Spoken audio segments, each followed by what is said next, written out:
Voici la chaîne de télévision qui se sert ou qui se servait de la base arrière pour s'attaquer au MRC et à Maurice Kamto.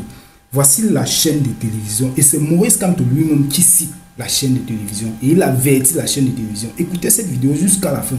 Écoutez ça très attentivement. Si tu es nouveau à la chaîne, abonne-toi, active la cloche de notification pour toujours être alerté des nouvelles vidéos. Écoute la vidéo. D'abord, à l'entame de cette émission, je voudrais faire une mise au point. Il y a environ 2 ans, votre chaîne de télévision LTM a servi de base de lancement d'une attaque massive, agressive, mensongère et ignominieuse à mon endroit.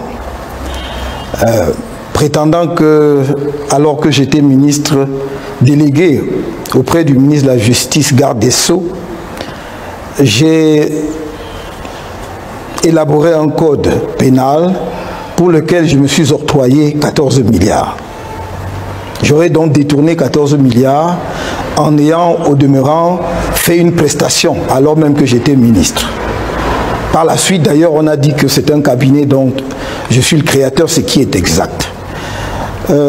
Je remarque simplement que, en dépit des clarifications apportées par moi-même, des clarifications et des mises au point faites par le ministre actuel de la Justice sur ce dossier, en dépit des précisions et des informations mises à disposition du public par le cabinet Brain Trust, votre chaîne n'a jamais jugé utile de porter à l'attention de son nombreux public qu'elle avait pu commettre une erreur, ou en tout cas qu'on avait pu l'induire en erreur sur l'information diffusée sur son antenne. Effectivement, vous serez relancé sur cette question qui est un sujet épineux. Si vous permettez, je vais aller jusqu'au bout puisque vous ne l'avez pas fait avant aujourd'hui. Et donc, j'irai jusqu'au bout de mon propos en disant que ce n'est pas une honte pour une chaîne de télévision ou un média, au contraire, ça le crédibilise davantage lorsqu'il a pu donner une information ou qu'on a pu l'induire en erreur pour l'amener à donner une information erronée à ses auditeurs ou à ses téléspectateurs. Je rappelle pour la bonne gouverne de vos auditeurs et des téléspectateurs de cette chaîne de télévision importante de notre paysage audiovisuel qu'il s'agissait d'un marché de 74 millions hors taxes et de 89 millions environ, toutes taxes comprises, portant sur l'élaboration de 3 codes. Le code civil, le code de procédure civile et le code pénal en français et en anglais. Premièrement. Deuxièmement, que c'est un marché qui a été attribué sur appel d'offres et non pas de gré à gré. Qu'il y avait donc plusieurs cabinets qui avaient soumissionné et que le dépouillement s'est fait régulièrement au ministère de la Justice en présence des 10 cabinets, qui n'ont jamais contesté, comme la législation le leur permet ou la réglementation le leur permet, contester l'issue du marché. Troisièmement, et cela est extrêmement important, que je n'étais pas membre de la commission de passation de marché du ministère de la Justice. Troisièmement, que j'étais hors du Cameroun en 2008. Lorsque le marché a été attribué, j'étais d'abord à Québec, représentant du Cameroun au sommet de la francophonie pour la révision du traité de Ouada.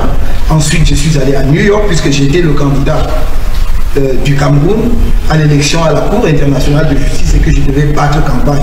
Ce qui explique effectivement ma relative longue absence du Cameroun, autorisée évidemment par le gouvernement de notre pays. Qu'à mon retour en décembre, lorsque je suis rentré et que l'on m'a dit que Brain Trust Cabinet, dont je suis un des fondateurs, était attributaire de ce marché, j'étais gêné aux entournures et je suis allé voir le garde des Sceaux, vice-premier ministre de la Justice, garde des Sceaux, pour lui dire, vous savez, j'ai appris que Brain Trust a gagné un marché, le marché de l'élaboration des codes. Il m'a dit oui. Il m'a dit, je lui ai fait remarquer que j'étais effectivement un des fondateurs de ce cabinet. Il a dit, on le sait.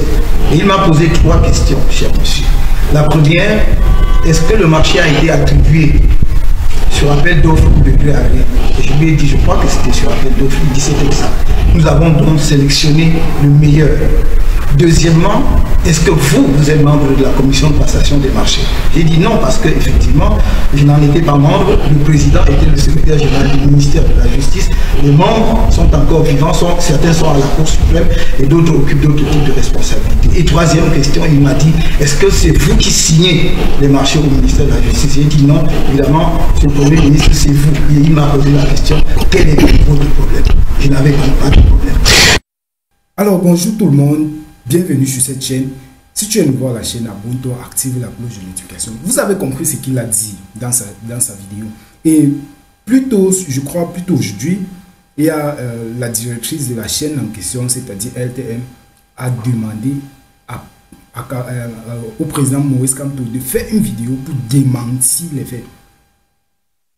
Elle demande au président Maurice Kamto de faire une vidéo pour démentir que ce n'est pas lui qui avait déclaré ce qu'il a dit dans la vidéo. Donc, ce que j'aimerais juste vous dire, c'est que ici au Cameroun, les gens se servent, ou la moitié, pour ne pas dire la plupart des chaînes de télévision, sont plutôt contre le président Maurice Kamto. C'est-à-dire quoi? Eux, leur objectif de base, c'est déjà, pour commencer, discréditer, pour ne pas dire discrédibiliser la candidature ou la réputation du professeur Maurice Kamto.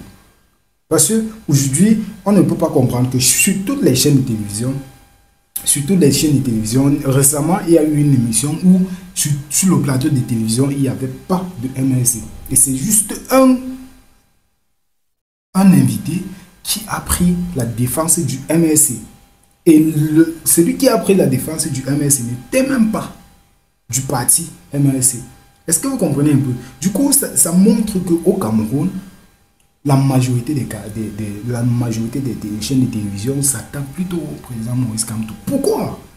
Posez-vous la question, pourquoi? Posez-vous la question, pourquoi? Si Maurice Kamto n'était pas une menace pour le régime en place, pourquoi ces gens-là se tordraient le corps pour essayer de discréditer le professeur Maurice Kamto chaque jour, c'est-à-dire 24 sur 24, 7 jours sur 7? Ils sont toujours en train de chercher des stratégies pour pouvoir éteindre le professeur Maurice Kamto. Maintenant, laissez-moi vous dire ceci. Je profite de cette occasion pour saluer le respect, pour saluer le génie, pour saluer l'ingéniosité du professeur Maurice Kamto. Vous savez pourquoi? Il a montré aux yeux de tous les Camerounais, il a montré aux yeux de tous les Camerounais que voilà les dirigeants qui chaque jour sont en train de vouloir s'expliquer en disant que nous ne sommes pas des frauduleux, nous ne sommes pas dans la fraude et tout et tout. Il a montré en portant en portant plainte à Elikam pour ne pas avoir publié la liste nationale. Porter plainte à Elikam, un truc qui devait normalement se gérer au tribunal. Ils sont partis au Conseil constitutionnel. Arrivé au Conseil constitutionnel, monsieur irrecevable a dit que non, il est incompétent, il ne peut pas gérer ce dossier. Je vous rappelle un rôle du Conseil constitutionnel dans un pays comme le Cameroun. Déjà, quand il s'agit des élections, il s'en charge. Il se rassure que tous les articles, toutes les lois sont respectées. Toutes les lois concernant les élections sont respectées. Et nous sommes là, nous parlons de la liste électorale, c'est-à-dire ça fait partie des élections. Maintenant, elle n'a pas été respectée. Normalement, le 30 décembre, la liste nationale des inscrits doit normalement être publiée, mais elle est quand même publiée. Les listes, c'est différent. La liste et les listes, c'est très différent. Du coup, le MS a dit non, ça ne peut pas se faire parce que c'est de là que ça commence. La fraude commence là, la tricherie commence là. Et si ça commence ici, ça veut dire que là en haut, ça serait très compliqué. Du coup, le MS a pris sur lui d'amener Elikam devant, arrivé au Conseil constitutionnel qui est censé trancher cette affaire. Le Conseil constitutionnel a dit qu'il n'est pas compétent pour gérer ce genre d'affaires. Il les envoie à la cour d'appel. Arrivé à la cour d'appel, hier, c'était le jour de la verdict. À 13 h, ils ont dit que la cour d'appel n'est pas également compétent. C'est-à-dire, il n'y a personne qui est compétent au Cameroun pour gérer ce genre de problème. Vous voyez un peu. Et je vous le dis aujourd'hui est clair. le professeur Maurice Kamto connaissait que c'est comme ça que ça allait se passer. Mais il a juste voulu vous prouver une chose.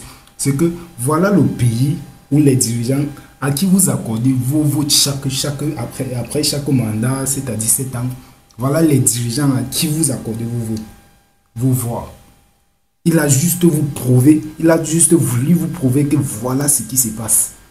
Il connaissait que c'est comme ça que ça allait se passer. Parce que jamais au pays, jamais ils ne vont céder à ses caprices ou aux caprices du MLC. Jamais.